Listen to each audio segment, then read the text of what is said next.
ശിശുവികസന വകുപ്പിൻ്റെ നേതൃത്വത്തിൽ പണി കഴിപ്പിച്ചിട്ടുള്ള എൻട്രി ഹോമാണ് ഇന്നിവിടെ ഉദ്ഘാടനം ചെയ്യപ്പെട്ടിരിക്കുന്നത്.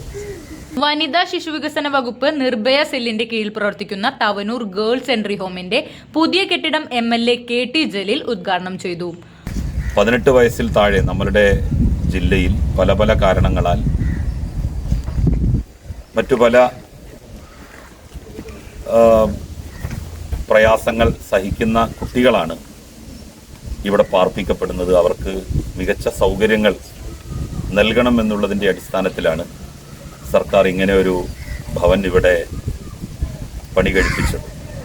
Block panchayat president advocate R Gayathri അധ്യക്ഷത വഹിച്ചു.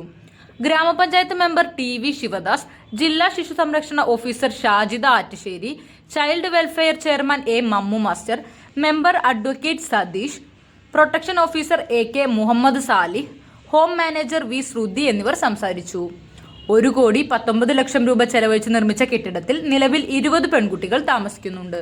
സ്ഥാപനത്തിൽ 9 ജീവനക്കാരാണ് സേവനമനുഷ്ഠിക്കുന്നത്. CNTV തവനൂർ.